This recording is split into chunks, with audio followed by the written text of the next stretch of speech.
Good morning class, how are you? Today we will learn modals and these are 14.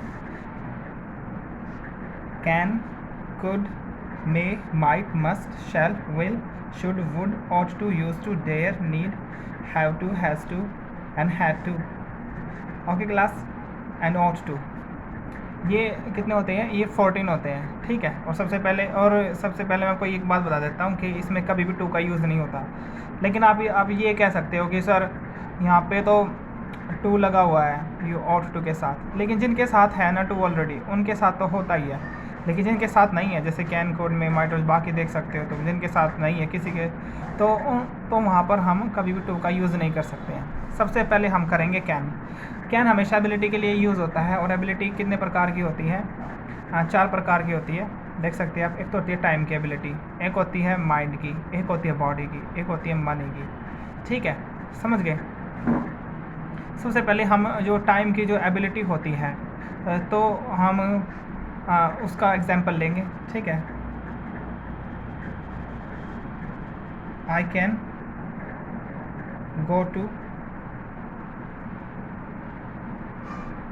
Delhi, यानी मेरे पास इतना time है कि मैं दिल्ली जा सकता हूँ, ठीक है। ये तो हो गई हमारी टाइम।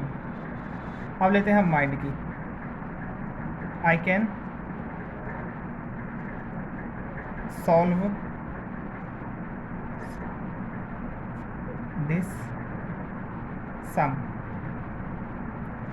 ये हो गई हमारी माइंड की एबिलिटी, ठीक है। आई कैन रन, ये हो गई हमारी बॉडी की, ठीक है, बॉडी की एबिलिटी, ठीक है। I can buy A flat, I can buy a flat, I can buy A flat, ये किसकी हो गई? हमारी मनी की, ओके, ठीक है। कैन आ गया समझ में? चलो आप दूसरा करते हैं। नेक्स्ट है हमारा कुड। कुड है ना, कैन सबसे पहले कुड जो होता है वो कैन के पास फॉर्म के रूप में यूज़ होता है, ठीक है। जैसे कि, और ये हमेशा आप देख सकते हो, ये अधिकतर जो इनडायरेक्ट स्पीच होती है उसमें यूज़ होता है। जैसे कि he said that he could walk, ठीक है। ये है इनडायरेक्ट स्पीच है, ठीक है। और ये जो यहाँ पर हमने जो ये कोड यूज़ किया है, ये कैन की पास्ट फॉर्म के रूप में हमने इसको यूज़ किया है। और दूसरा है पोलाइट रिक्वेस्ट के लिए। पोलाइट रिक्वेस्ट क्या मतलब होता है? जब हम किसी से रिक्वेस्ट करते हैं, ठीक है, या तो आपके रूप में, ठीक है, जब हम किसी से रिक्वेस्ट करते हैं जिसके हम बहुत ज़्यादा रिस्पेक्ट करते हैं। जैसे मान लीजिए आप मुझसे कोई पेन मांगोगे, तो आप क्या कहोगे कि sir could you give me pen. लेकिन जब आप अपने दोस्त से पेन मांगोगे तो आप कहोगे कि can you give me pen. तो आप मान लीजिए आप मुझसे पेन मांग रहे हो, तो आप क्या कहोगे? कुड यू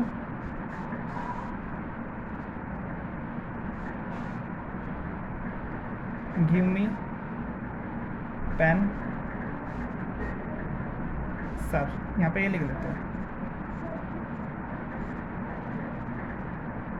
ठीक है। यहाँ पर आप मुझसे पेन मांग रहे हो, यानी आप मुझसे आप में बात करते हो। लेकिन अगर आप मान लीजिए आप अपने दोस्त से पेन मांग रहे हो, तो आप वहाँ पर कैन का यूज़ करेंगे, ठीक है।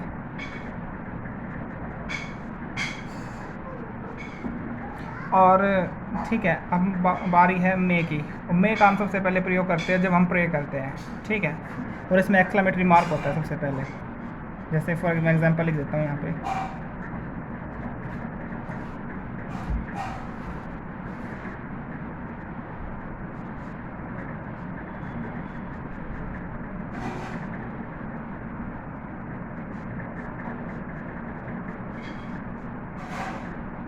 मे यू लिव लॉन्ग, ठीक है।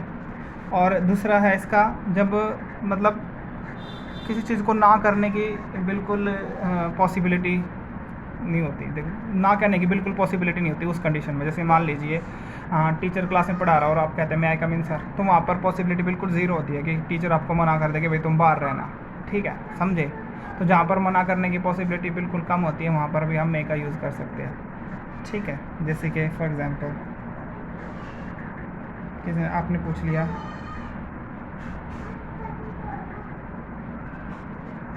मे आई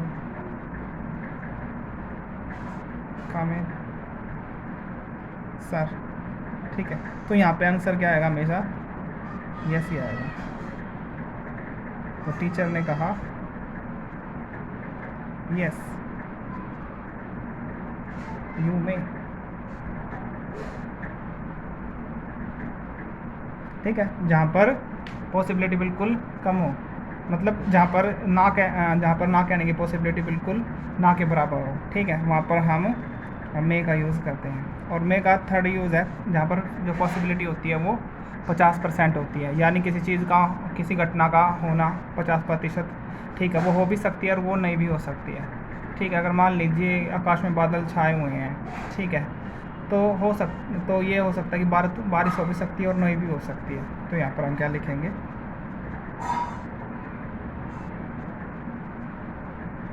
इट में रेन। जहाँ पर पॉसिबिलिटी 50% है वो आप अपने हिसाब से, सिचुएशन के हिसाब से आप देख लोगे, ठीक है। जब लाइफ में आपको कभी भी ये मे का यूज़ करना पड़ेगा तो आपको पता चल जाएगा, ठीक है, ठीक है।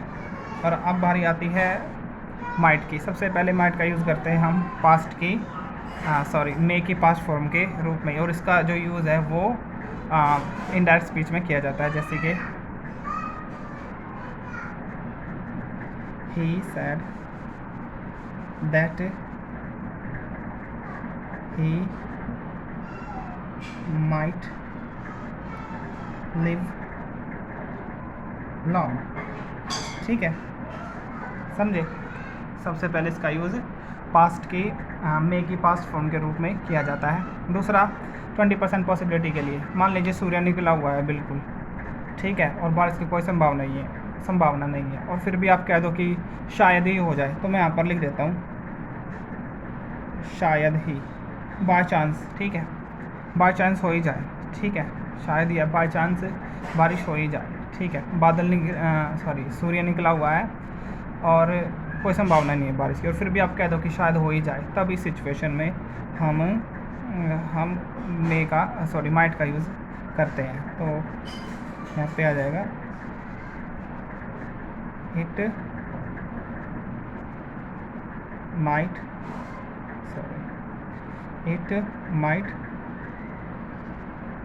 रेन, समझे। और शैल और विल का प्रयोग कहाँ पे यूज़ करते हैं, जहाँ पर जो सब्जेक्ट होता है, जो प्रोनाउन होते हैं वी और आई होता है, वहाँ पे तो शैल का यूज़ होता है, और जहाँ पर ही शी इट यू दे होता है वहाँ पर विल का यूज़ होता है, ठीक है। Thank you so much class.